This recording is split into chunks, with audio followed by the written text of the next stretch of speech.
if you think that something is unfair, then there's this victim mentality. And our society, like I mentioned, helps create that.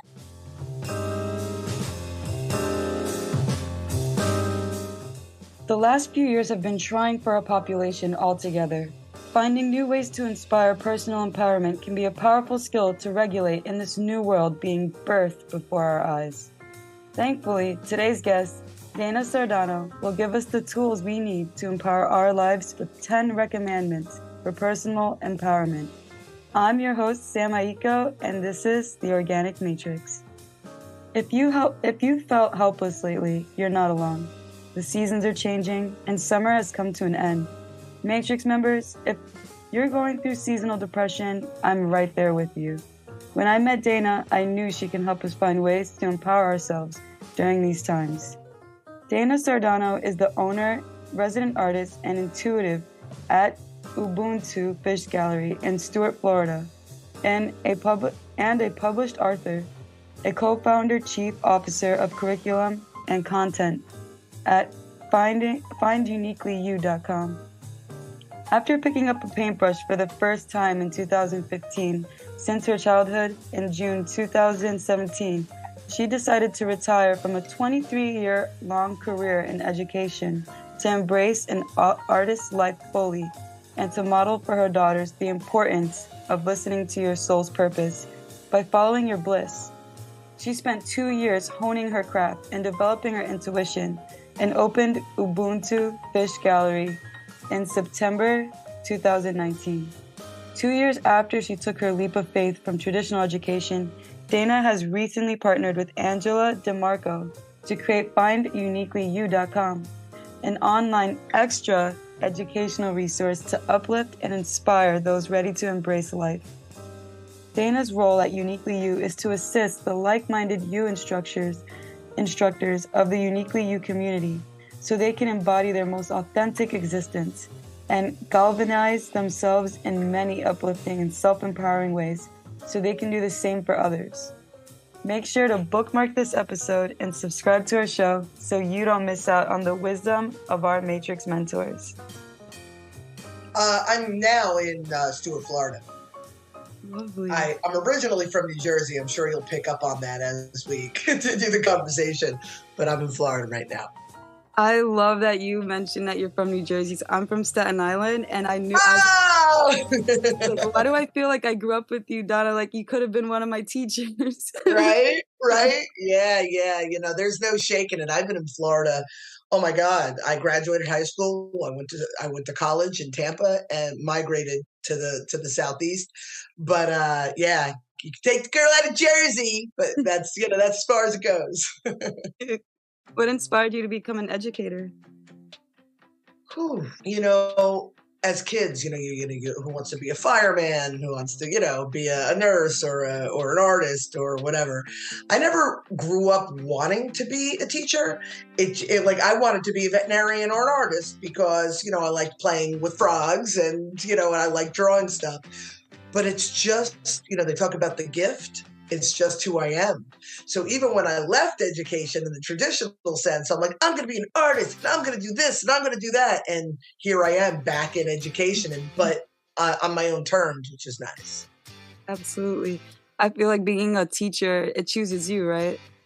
Yeah. It's like pets, right? The pets choose you, but yeah, exactly. It totally chose me. And I fought it, but yeah. But you are who you are, and you have to be honest about that, Absolutely. There's definitely a gift inside that the universe wants you to share. I could relate to that. I never thought I would want to be a teacher either, but I kept finding myself in positions where I was a ABA technician for kids on the spectrum. That's something I noticed you taught for special education, and I wanted to give you my respect and my thank you for that service because it's so important that these kids get the attention that they need. That's all they need, just a little bit more attention. But yeah, I can relate. And just to add to that, not only do they need a little more attention, they need a little more understanding, and not getting too far into it. But what I noticed, remember, I've seen education from the early 90s to present. And I was as a student in the 70s and 80s. And so what I noticed is the pendulum from the 70s and early 80s was all the way on one side. You stuck them in a room, you put them on a short bus, and they, don't bother the other kids. But then it swung really, really far in the other direction. Let's cater to them, give them everything that they want and need, but not give them the tools that they need to better succeed. And it created even more of a stigma while trying not to create the stigma, right? It's a little paradoxical. And now what I'm hoping will begin to happen, or at least in what I do, is bring the pendulum back to center, where yes, they have special needs, but they're not, it doesn't mean we put them in an ivory tower and now they're just special in a different way. No, we help them adjust to the world around them.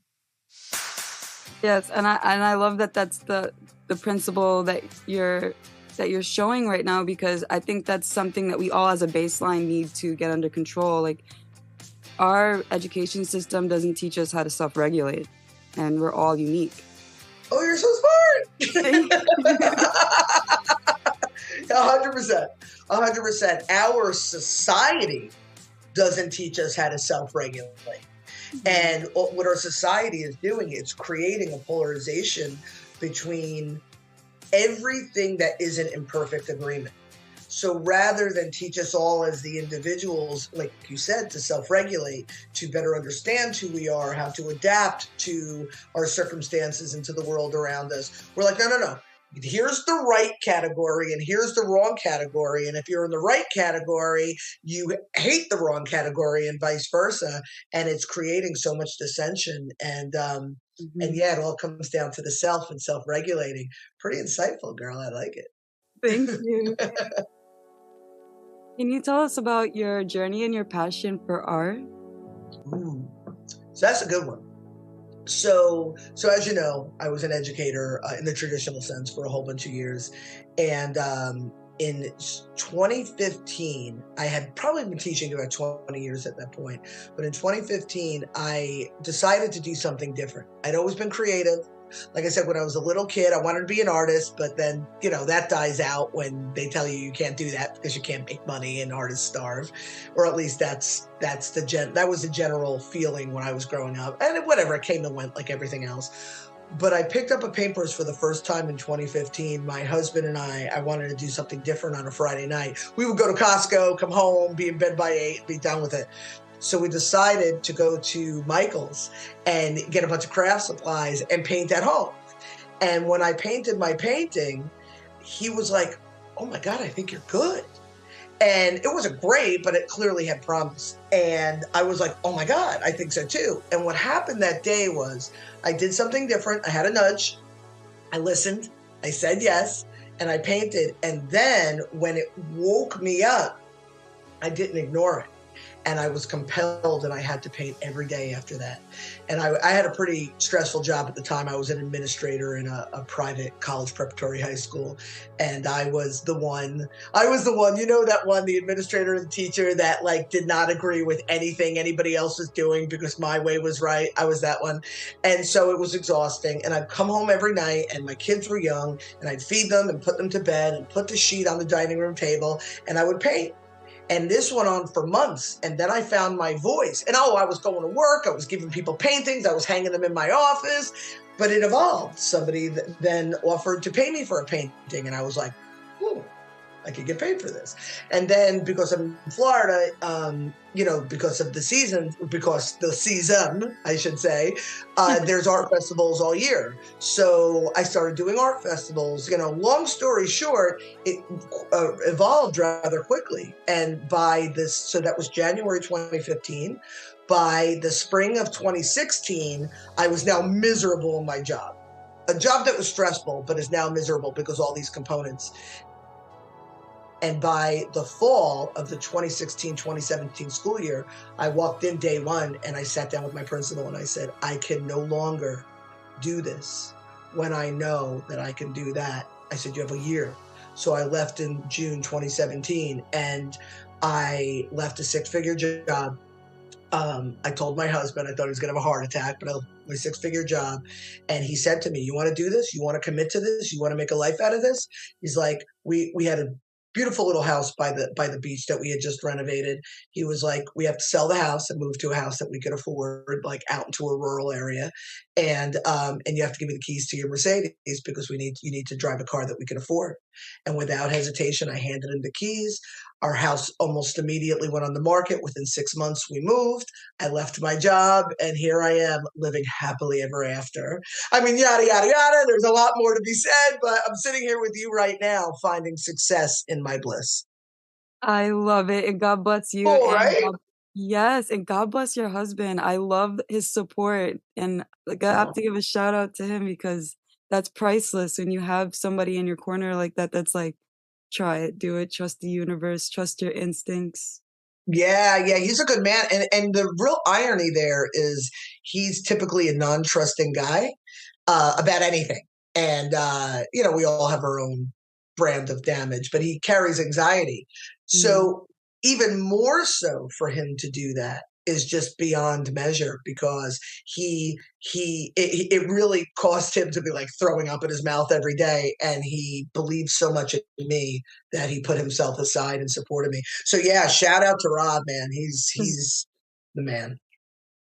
Oh, your story has, like, all of the components of a spiritual journey, and that's what I love so much about it. Like, the universe gave you a calling. You were wise enough and brave enough to answer. That that's my favorite part of it, like, that you took that leap, and it's interesting how the universe works that, like, when God opens a door for you, and if we're, like, sitting there, like, staring at it, he will make our present conditions unbearable for us to move, and so thank you so much for sharing that. Like, I feel like you've had a moment with the divine with your story. Yeah, moments. Oh my goodness. I'm sure at some point we'll talk about, how the art turned into, authorship. But Mhm. the books that I've written are about this actual experience and exactly what you're saying. And I share it in a way so people could understand that it's not out of their reach. Like I have friends tell me, you make it look easy. I'm like, well, you don't see behind closed doors. You just see the fruits of my labor. You know what I mean? But it's out there for all of us. And I'm listening to you, and clearly there's an age discrepancy between the two of us. So for you to have this wisdom at half my age makes me a little jealous, but like, oh, I wish I came out of the wrapper like that. But you truly have such a magnificent life ahead of you, having this wisdom now. So good for you. Really good for you. It's awesome. Thank you, and I have to attribute that to generous mentors like you, because talking to people on this podcast, I have to, like, accept your, compliment but also send it up to God for sending me mentors like you and people willing to be vulnerable and sharing their experiences. And Awesome. I hope our listeners get the same privilege, like the to start with this wisdom early, because I know I'm 25 and it's such a it's you what you're saying makes me appreciate my age, because as we age, we start looking back like, man, if I was at this maturity at 18 and I wasn't chasing stimulation, where would I be? Like, instead of chasing boys, where would I be? So Yeah. I Yeah, but I it's all part of it's all an amalgamation of who you are now. And I would always do that thing. Oh my God, at 18 I thought I was so smart. And then at 25 I was like, oh my God, I was so dumb. And then yeah. at 30 I was like, who the hell did I think at 25? Now I'm to the point that I'm like, oh my God, remember yesterday when I thought I was super smart? Because it accelerates. Like the more you allow yourself to step into awareness and the more willing you are to have the experiences and to release the fear, or to release the fear and have the experiences, actually in that order. The growth, the awareness is exponential, Mm. and you'll see. Like I think back to myself 2 months ago, and I'm like, oh my God, I'm so much wiser than I was 2 months ago. So, girl, strap yourself in. It's coming. I'm excited. And I would love to talk about your books now. I would love it to be a perfect segue into, I would love to hear about how your art journey turned into you becoming an author, how your art evolved. Wow. So I'll try to do this succinctly because there's so much involved. But when I left my job I was determined I was going to be a successful artist. So now we live out in the woods. We buy a huge shed. My husband max it out. He puts the sheetrock and the air conditioner unit. We have windows in it. There's a loft, the whole deal. And that became my studio for 2 years as I was figuring it out. What I didn't account for, and I was always intuitive and I was always, on the fringe a little bit about things, but what I didn't account for was I was not just returning to nature, because we really moved out into this rural community. I always said we lived in the woods, but I was returning to self, and I was having all of these spiritual experiences. And the more I embraced them and the more I grew or evolved, the more I call them unicorns. Like, you're a unicorn. You're a little unicorn. You're a little mini unicorn. But these unicorns fell out of the sky, and because I became aligned with them, right? So now I'm meeting people that are like-minded. I'm dissolving relationships that no longer serve me. And there's like a whole... it's not easy. Oh, I dissolved the relationships. No, you have fallings out, or you lose touch and you feel guilty, and all these things happen. But I'm having all these spiritual experiences that I don't even realize. And for 2 years I was out there, and it led me to meet some great people, and then to wind up opening a gallery of my own. I'm obviously leaving out a lot of details. But in opening my gallery, now I'm meeting, because it's an art gallery and intuitive lounge. And it's called Ubuntu Fish Gallery. And Ubuntu, oh my God, there's so much to tell you. I'm trying to be succinct. Ubuntu means I am because we are. It's this idea of unity consciousness and lifting each other up, but without forgetting about the importance of the self. So first we take care of ourselves, and then we take care of the world around us, and we uplift and inspire one another. So this started to become my mission, right? The books, so the first one, I got COVID in the spring of 2021. My whole family, we dropped like dominoes. We're like, oh, there's 4 of us. I have 2 young children and my husband and I, and boom, boom, boom, boom, we dropped. And in that stillness, because as we know, people talk about meditating and sitting in stillness and all of these things. In that stillness, all of these profundities, all of this really profound wisdom that I would share with people during my intuitive guidance at the gallery started plopping into my head in different ways, in more succinct ways. And so I started writing it down. I don't know if you have had COVID, or if it's just you've been sick. You're laying in bed, you're just like, oh my God, just don't make me have to get up and go to the bathroom. So I would grab my phone and I would write it in my notes. And when I started feeling better, I looked and I noticed I had 10. So I'm like, oh, that's interesting. I'm like, let me put it on my computer. Maybe I'll do a lecture series at the gallery. So as I'm writing it out, I'm like, let me put some descriptions. And I'm like, holy shit, I'm writing a book.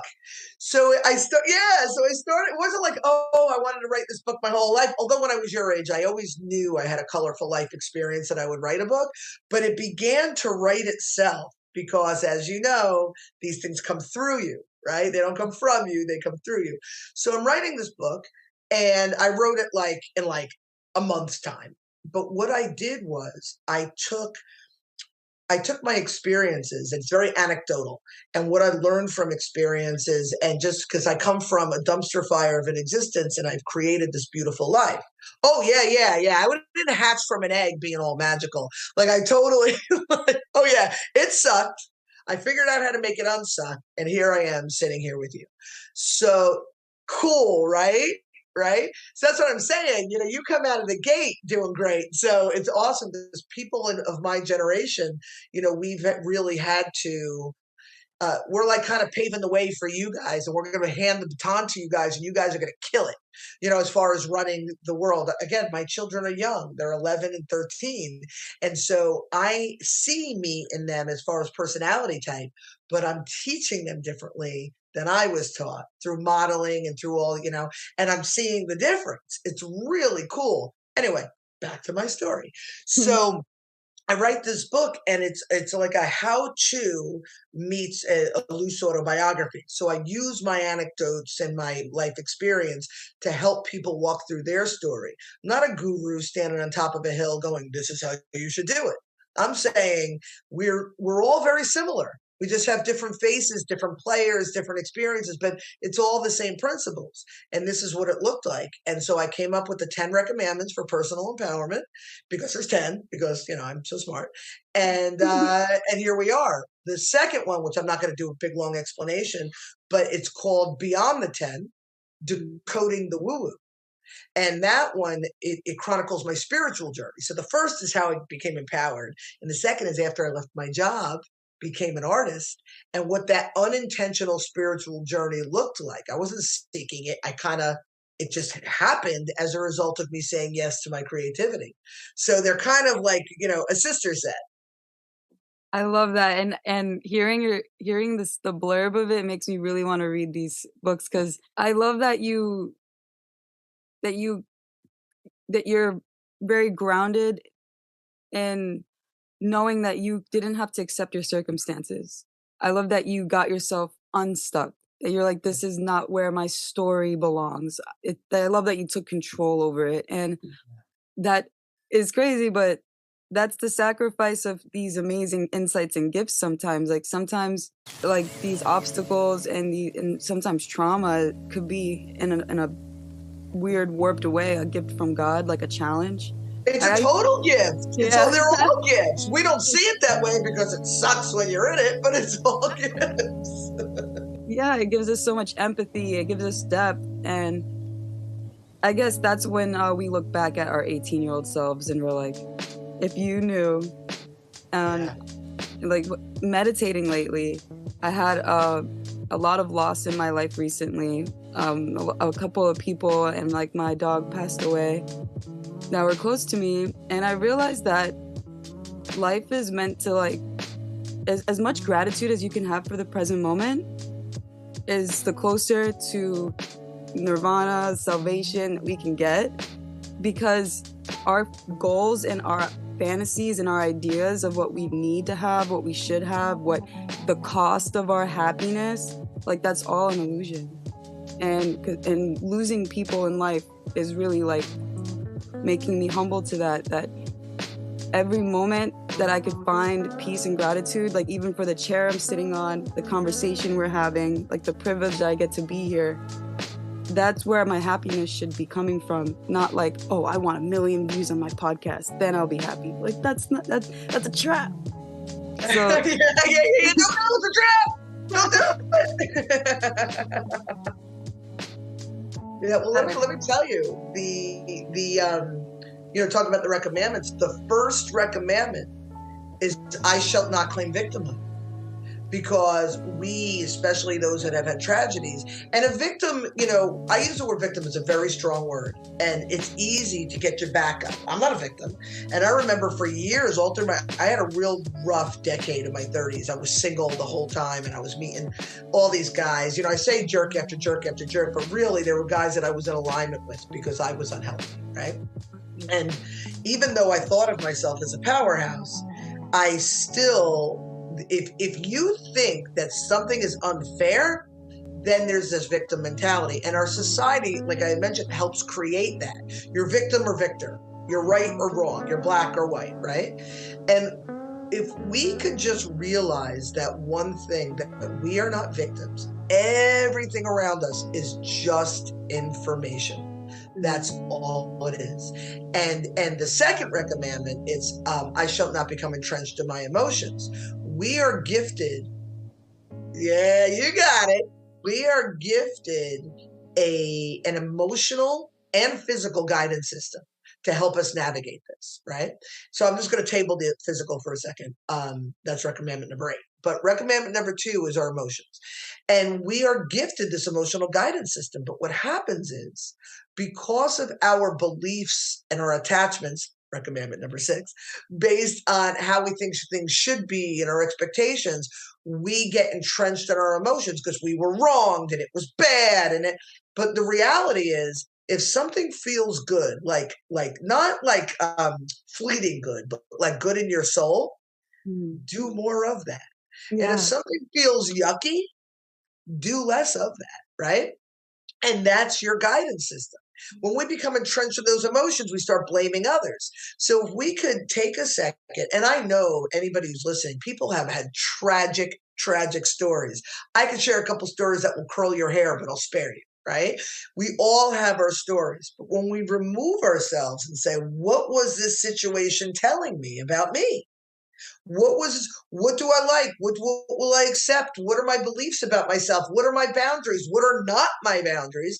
And we realize that, and then we realize that we've created patterns in our life based on these beliefs about ourselves. And then when we can readjust that, then life starts to look a little bit better. Then you start to recognize your worthiness. Then you start to stand in your power a little bit. That's like what the first book's all about. People think spirituality is something outside of them.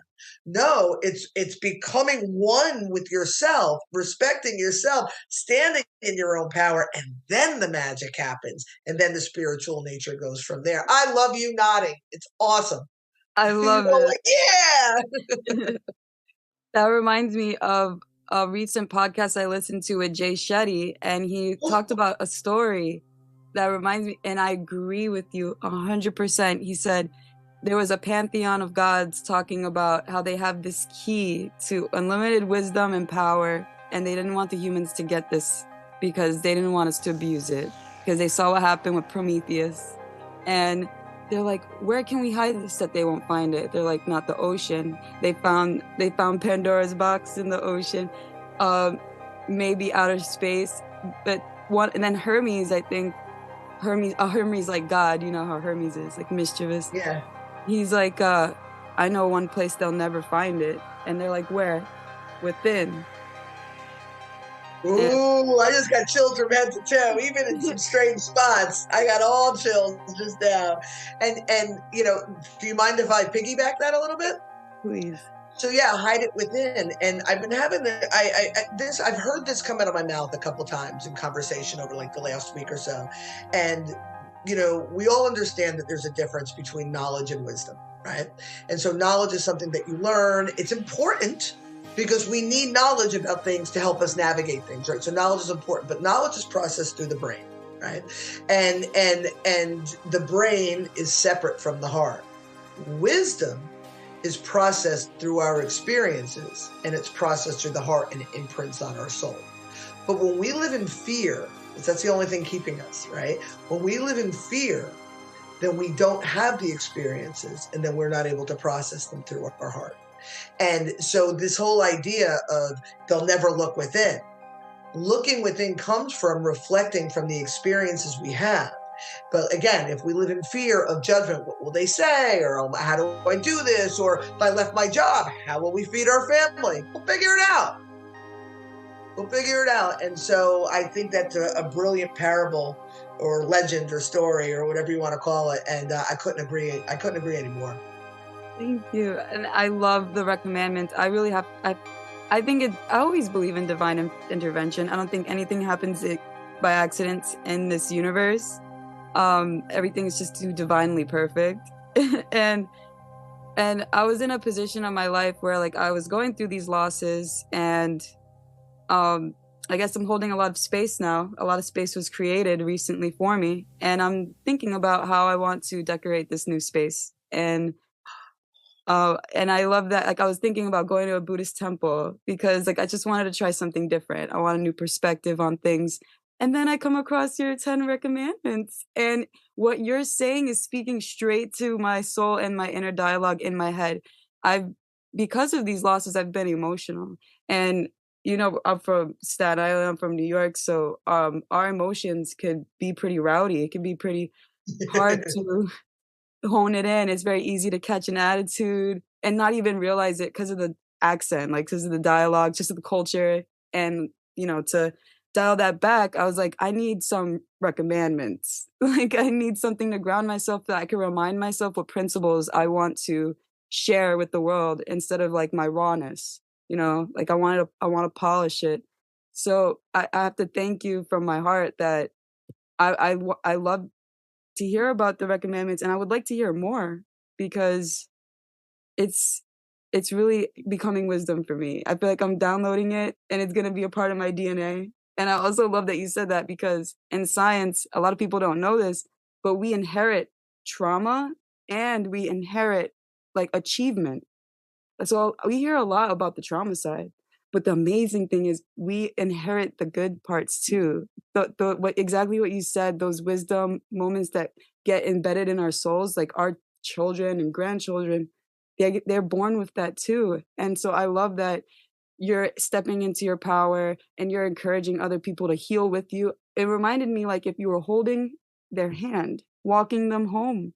And I really appreciate that because a lot of people think of coaching or a salvation, like a guru, like you said, that they're on a pedestal. And you're actually loving thy neighbor because you're not holding a standard for them, you're holding space for them. And you're showing them that if you can do it, they can do it.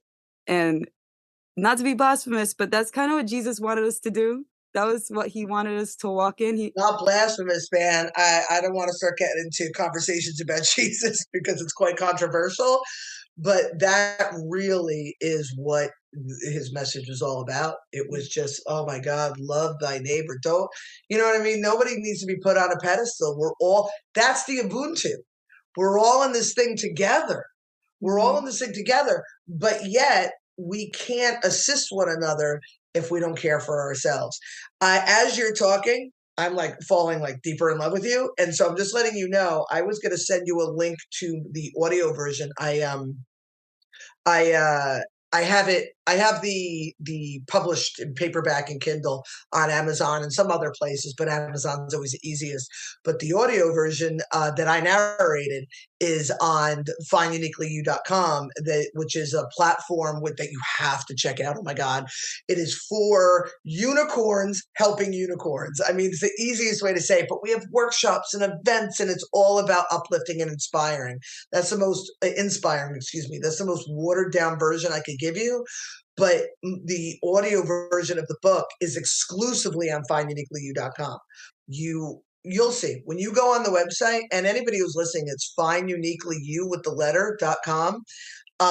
It's like I said, it's a lot to explain, but in the simplest of terms, we all are on this journey, right? And some of us, like I'll use myself as an example, I trudged through the shit, I figured it out, and I'm on the other side. I always visualize like in boot camp where the guy, when they climb up the wall, they go in the mud and then they climb up the wall, and the guy on the top of the wall, as he's coming over, he puts his arm out for the other guy.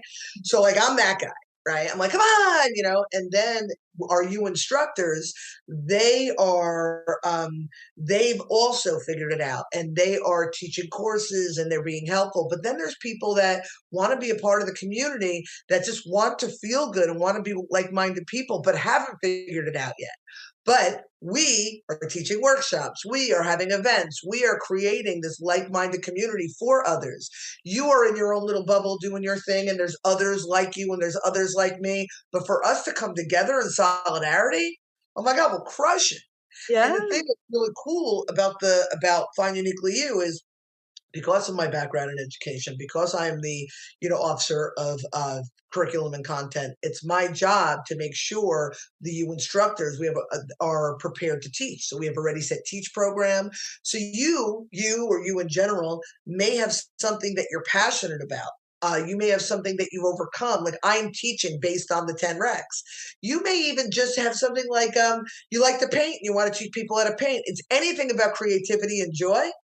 And you're like, but I never taught. What do I do? You go through the program, and Kristen, who is our director of cultural support, global support and cultural development, forgive me. She's amazing, amazing, amazing. She will teach you how to bring it to life. So I help you create the foundation. She teaches you how to bring it to life. We graduate you. I'm in the process of graduating like a dozen new instructors right now because we just went through the process. And then you're now on the platform ready to teach. And we're becoming this beautiful family. We're real new. We're real new. We've only started this a couple of years ago, and we've just unleashed. I always say unleashed. Rolled out. The unleashed is like, but like rolled out the program or the platform rather in June. So we're new, but we're on fire. We're ready to take the world by storm. So I'm inviting you to join us. You're awesome. Please, I'm in. I'm so in. Yes. I'm so inspired. You like all I hear in my head, like while you're telling me this, is the Warriors of the Light. Like have you ever read that book by Polio? No, but I understand the concept. Oh yeah, you're doing the world such a service. You are on you. I'm so inspired.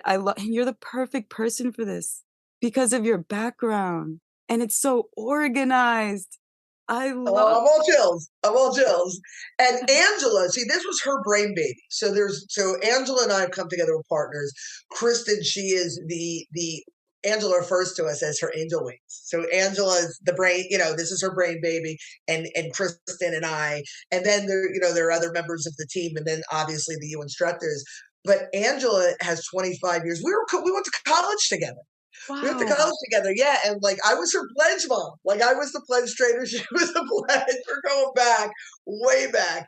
And then we lost touch and we both lived our little train wrecks of lives. And then in the last 5 to 10 years, we show up on Facebook, we see each other. And then in the last couple of years, because of certain circumstances, we rekindled a friendship. She did an intuitive guidance session with me.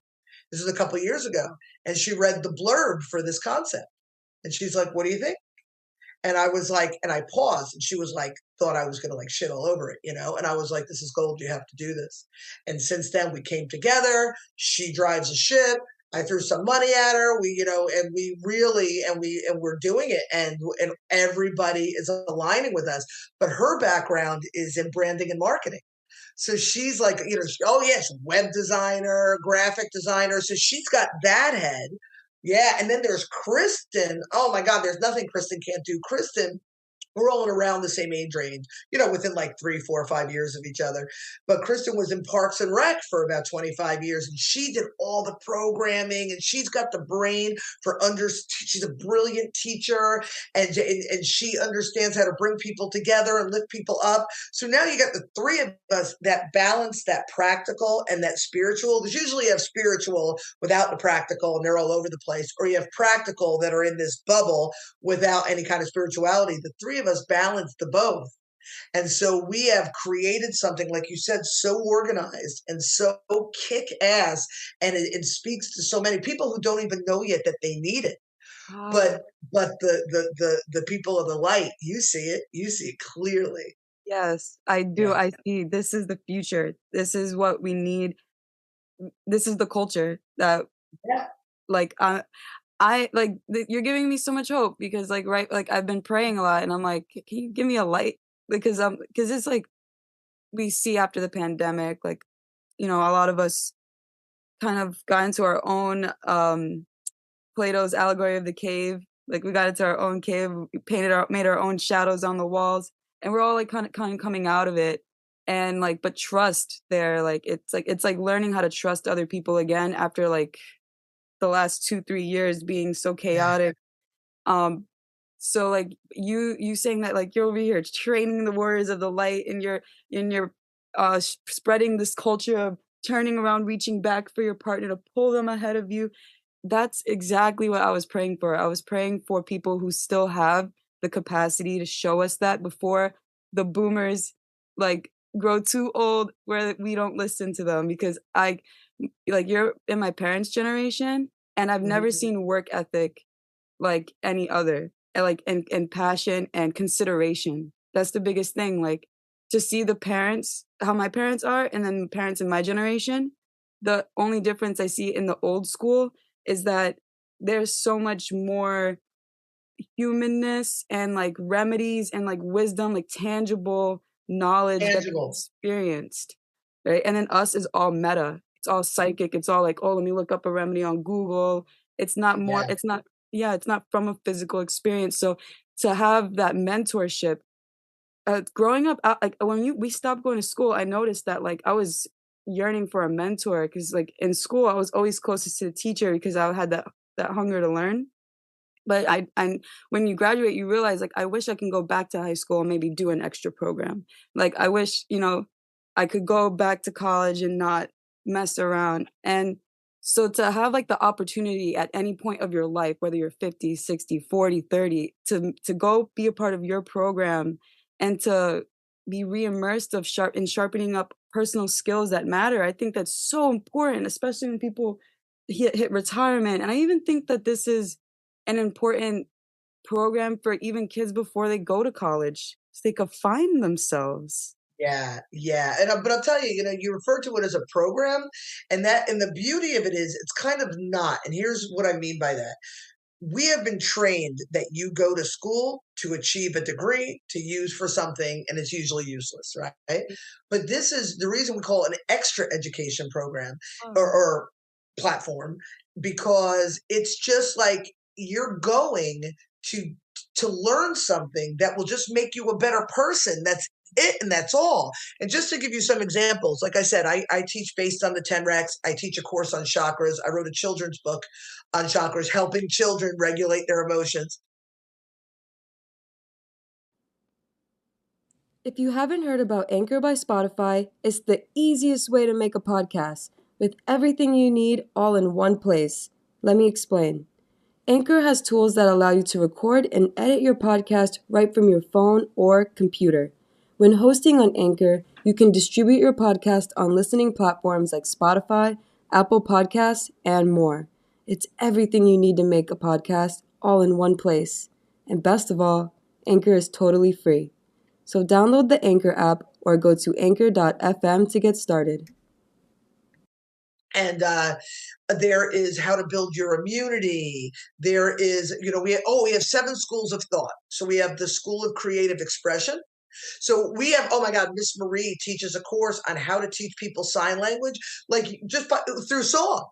So she teaches like, oh my God, I took one of her workshops where she taught One Love by Bob Marley. And I'm all like, One Love. But just because it feels good to do, and because our classes, they're intimate, they're about, do we cap it at 25? Because the whole point is the community, to interact as people, right? So we have the School of Creative Expression, we have the School of Thrivelihood, like livelihood. So the reason we have that is because there's so many people that no longer want to be in the grind. They no longer want to be in the 9-to-5er, and they have these beautiful skills, but they don't, or these beautiful ideas like, oh, I want to teach Reiki, or I want to start my own business. They don't know how to build a website. They don't know how to brand themselves. They don't know how to even stay in their job, but learn how to enjoy it. So the School of Thrivelihood is teaching people that. We have the School of Metaphysics. Oh my God, everything. Oh my God, we have so many cool things. The truth of our creation. What is your superpower? Talking about all the Claires, right? So many. And I could go through all of them, but I'm not going to. So any of my people that are listening to this, if I didn't mention your class, I apologize. But we have the School of Empowerment, which is, oh my God, it's got 1 billion in it because that's where it starts, right? We have the Pharmacy School, spelled with an F. So yes. Anything plant-based, integrative wellness, nutrition, anything like that. We have the It Takes a Village School, and that's for the children. Anything. So it's mostly for caretakers and how they can better take care of the children. But we do have things for the children. We just don't have that audience yet. And then we have the Kitchen Sink School, which is anything that you want to teach that doesn't fall in any of the other schools. I feel like I missed a school. I'm sure somewhere in our conversation it'll pop in. But we have all these different schools of thought, and it gives people the opportunity to really just kind of experience and see what they want to learn and how they want to feel and grow. So cool. That is so cool. It sounds like a self-actualized like school of thought. I love it. And I bet like whenever you do integrative like events with the children, like if you ever do a camp where you're showing these things, like those kids are gonna have so much fun and their parents gonna be inspired. I'm so into integrative health, and it's incredibly crazy to me that, like, if you just do a little bit of research on certain herbs right in our spice cabinet, how real, like 100%, that our food is medicine. And so it's like crazy when we eat food for just pleasure, like when it has like empty calories and stuff. And we do that because we don't know, we just don't know the capacity of these things because we're not taught. But our food is our medicine and our vitality and our youth and everything. And when we learn the building blocks of our body, and we can make conscious decisions on how to use the pharmacy with the F, life is unlimited because it's all about how we process it, right? Oh, girl, I'm with you. Mm-hmm. I'm with you. And this is not for this conversation, but I just want to like drop the bomb and just leave it there. When I was your age, and I was your age, but when I was 25, I was diagnosed with thyroid cancer. and they removed my entire thyroid. I mean, you can see the scar on my neck. So they removed my entire thyroid. They removed 2 of my parathyroids. I had the radiation and all that. They told me I'd be on medication my whole life, and I was healthy and all that. But as I'm learning how much control I have over myself and the environment around me based on the control of myself, I decided a couple of years ago that year and a half ago, that I was going to grow back my thyroid, which is an impossible thing according to the medical community. You ready? Yeah. I started weaning myself off of my medication in November of 2020. And then by the spring of 2021, I was completely off my meds. Then I spent the next 6 months until the January of 2022. So now we're going, whatever, you could do the math. It was rough because there's got to be, when we set intentions, your energy, your belief has to be in alignment with your actions. And I had to work some things out. The second book talks about all this. So, oh my God, I gained like 50 pounds. If you see pictures of myself, I have a folder in my pictures in my phone of Dana's got a thyroid problem where my head's like this big. If you know anything about the thyroid, it was horrendous. Long story short, I tried some wellness things. I did the things again because it's a long conversation for another time. I do not take any medication. I am completely off my medication. I am completely healthy. I have no. God bless. You can do anything as long as you believe it, as long as the collective begins to believe it. And that's why we are shifting the world the way we are. And I'll tell you something else. It is, all of my friends know about this thyroid thing. You were the first person I spoke to about this publicly, because I know people are skeptical and I have to present the truth, present the facts or the evidence. And I don't yet have it available, but I am preparing to present the evidence. I'm going to get the scan. I have the blood work. I have a file this thick of 20 years of medical stuff, but I actually have done it. I don't know if there's real thyroid in there, but I'm functioning as if I have one. And integrative health is a huge passion of mine. I lost my mom 2020 to COVID, but her health was. Oh, I'm sorry. Thank but you. Her health was probably, was she struggling with her health prior? Yeah, it's because she was so skeptical about holistic wellness. I just think that she was too stressed to have the capacity to really realize how toxic the treats and stuff that she liked, that comforted her. And so that really inspired me to spread education about knowledge of food and medicine, herbal medicine. So I definitely, your story holds close to my heart. And that's a big truth that I want to reveal to people, is that our diagnoses are not sentences. Yep.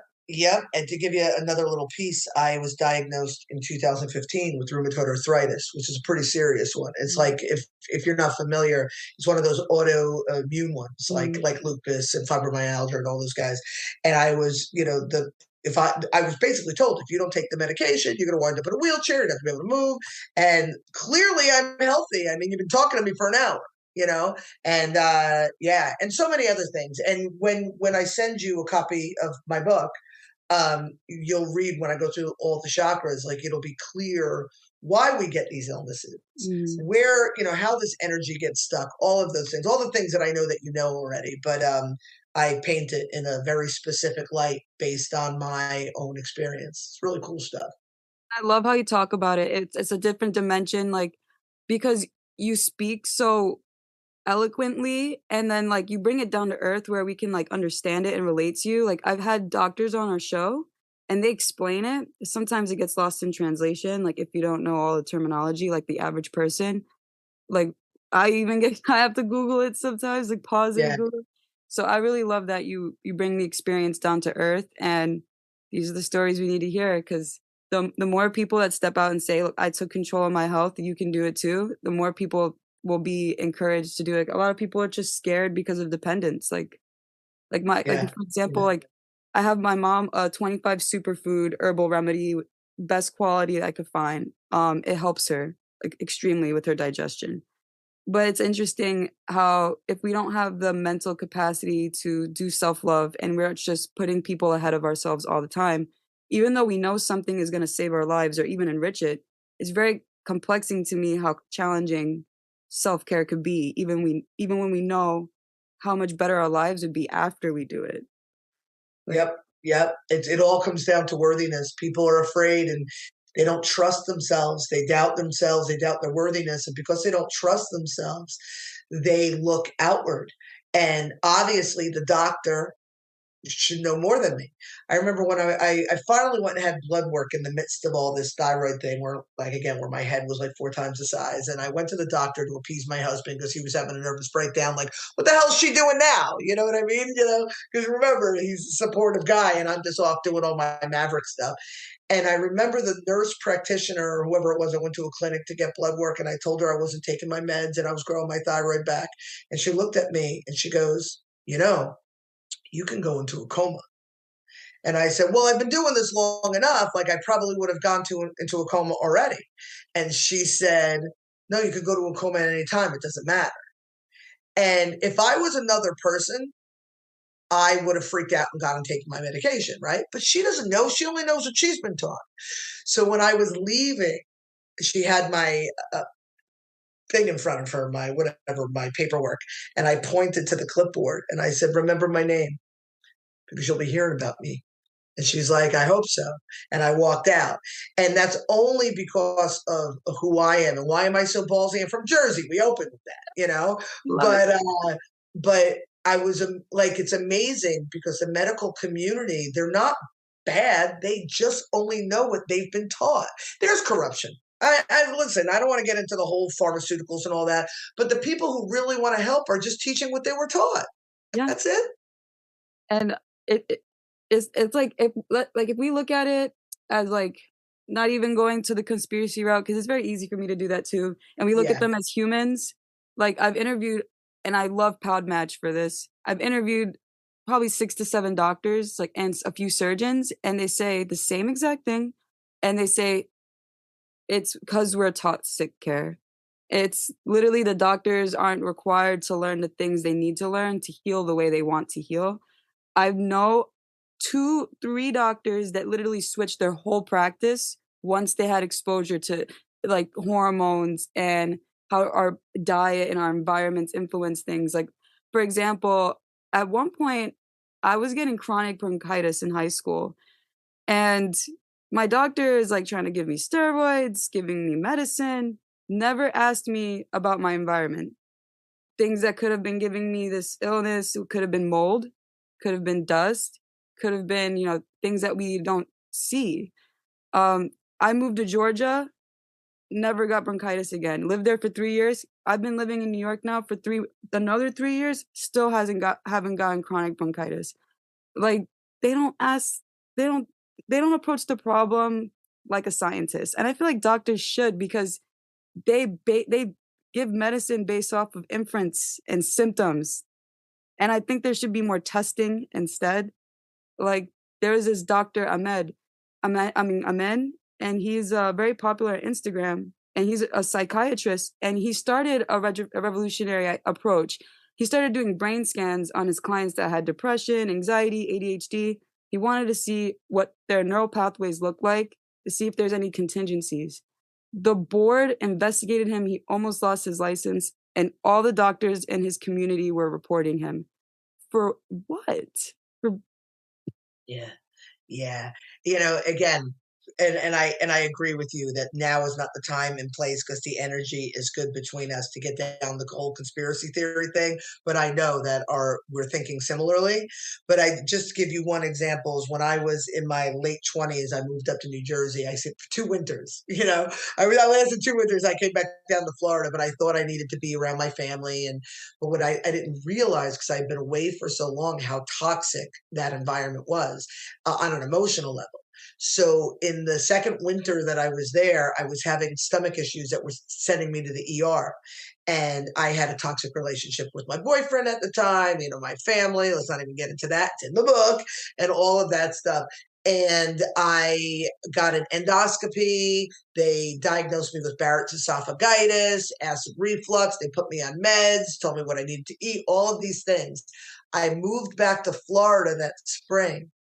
and never took medication again, never had a stomach issue again. It was my environment. And not in the way that you're talking, like the mold or whatever. It was the emotionality getting caught in my solar plexus, which again lacks the confidence and the self-esteem and the anxiety and all of that. And it lifted and I was fine. And a doctor would never think to ask that because it's easier just to hand me pills. Right. Or that's what they were taught, or that's the kickback they're getting. And I'll just leave it at that. How did you reconnect with Angela after all these years? So Angela,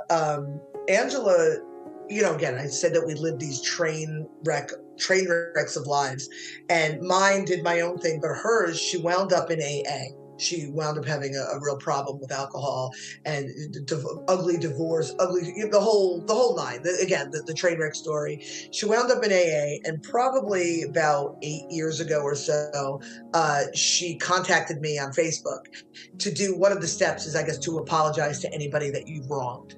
And so she reached out to me, and I was like, "Oh no, Ansel, of course I love you." I'm like, there was no problems here. And so now we're in each other's sphere of influence, right?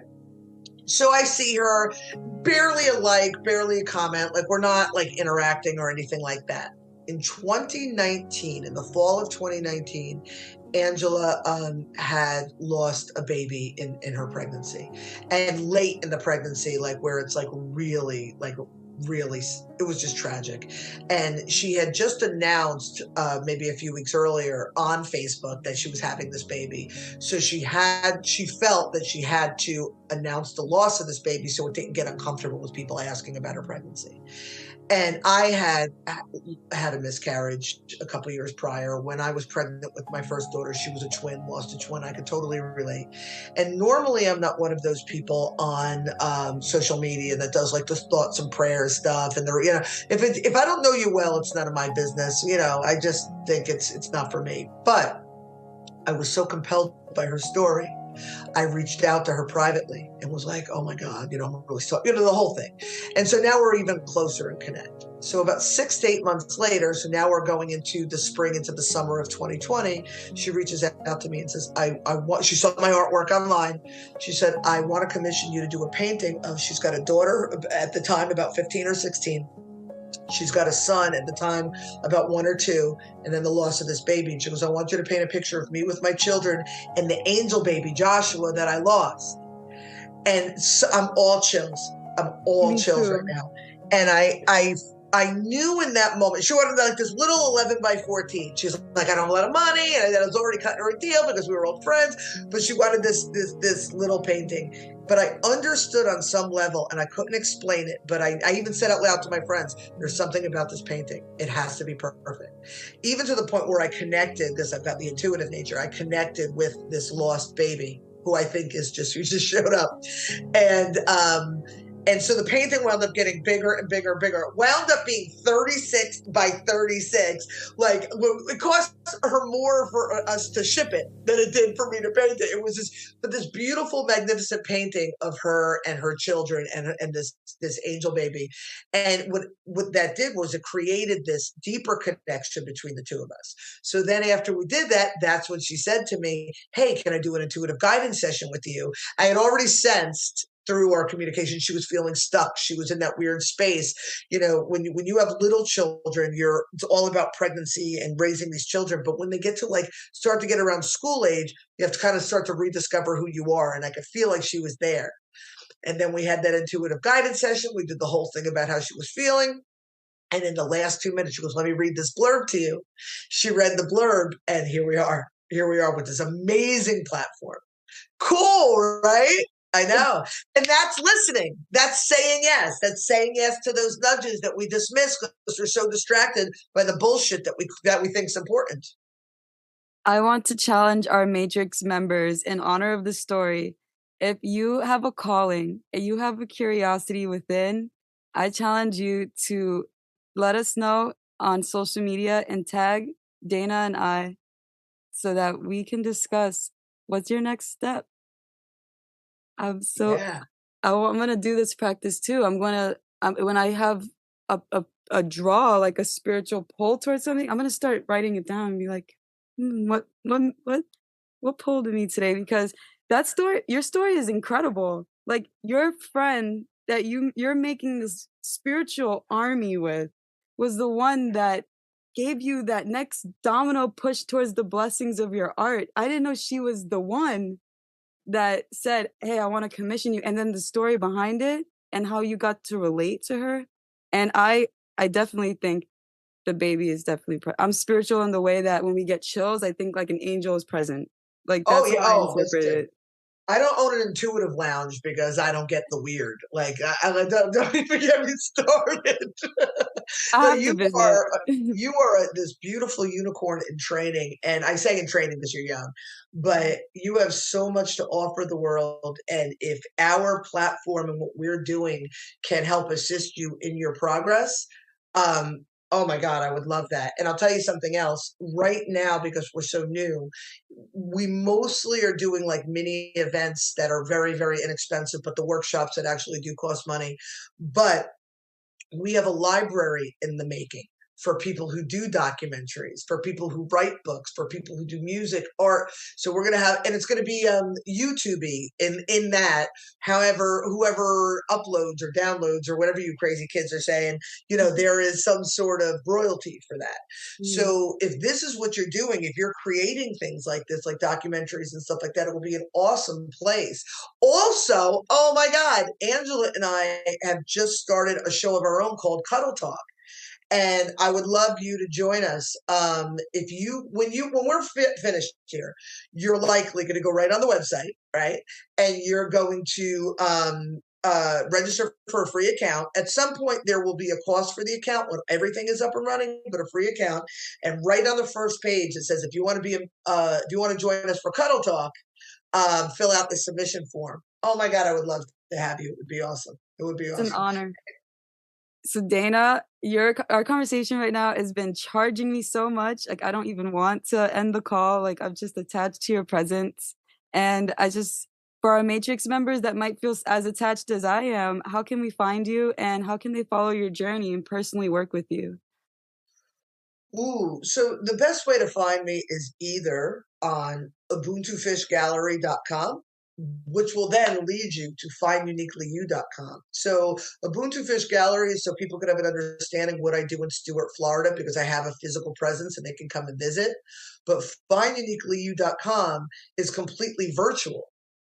And if you go on the website and you sign up for a free account, you will not only get to see the workshops that I offer, but you'll see all these amazing new instructors and all of the things that they offer in these schools of thought that I talked about. And what's cool is you could be a part of the community and it would be great to take workshops, but you could also be a part of events that we have. And all of our events, they're going to be in the lighthouse when we develop it. But right now we have what we call their sparks, because everything's sparky. It's about the spark in your heart, your soul, and all these things. And these sparks are anywhere under $10.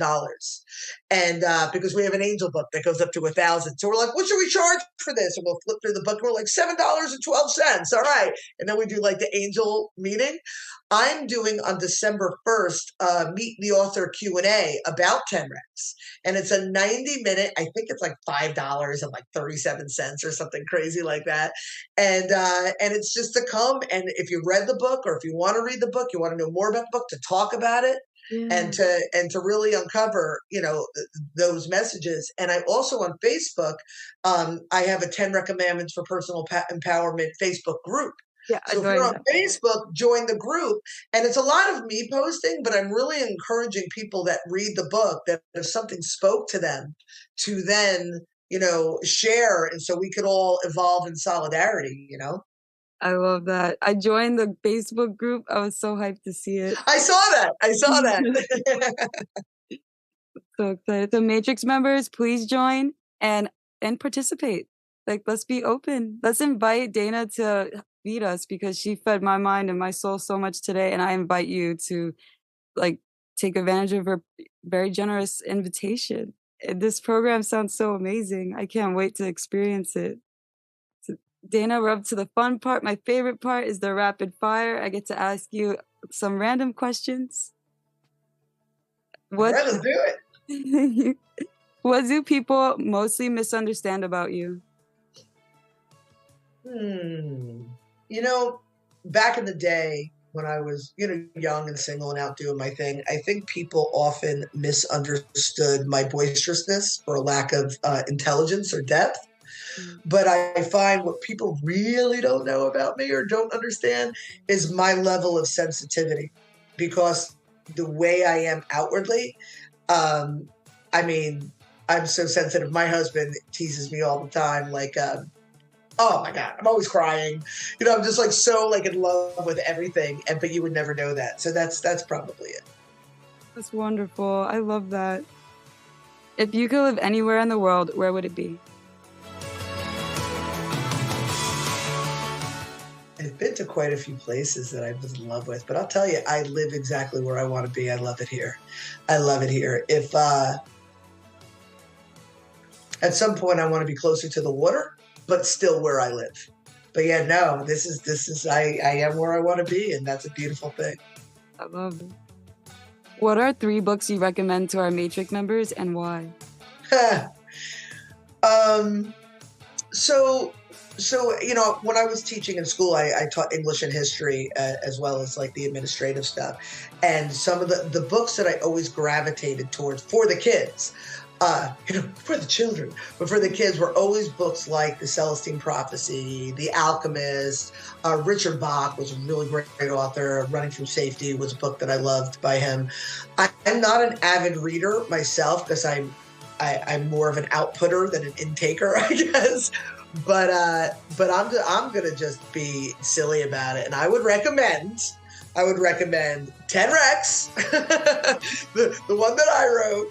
I would recommend its follow-up, Decoding the Woo-Woo, because it helps people along their spiritual journey. And a third book that I would recommend, I'm in the process of assisting a friend of mine in publishing it. Her name is Anne-Marie Scorty. She's a trance channel. She's amazing. I know a lot of magical people. I've never, ever, ever experienced somebody that is this gifted before. And she just wrote a book called Happy Hour at the Water's Edge. And what it is, it's a story. It's fiction, and it's about her spiritual journey. But it's really Alice in Wonderland meets The Alchemist. So it's good. It's really good. And I read it a few years ago just as friends, and now I'm helping her. Like I said, I'm assisting her in the publishing process. And I read it again recently and saw it completely differently based on the differences in myself. Like I said, I'm smarter than I was yesterday, but it is so brilliant how she takes this spiritual journey that could be so esoteric and so out there for some people and creates this cool story of this chick who's just kind of doing her thing and living, flying by the seat of her pants, and how she's uncovering these concepts and these universal truths through her experience. It's not available yet, but will be available by the end of the year. Keep an eye out for it. The cover is yellow.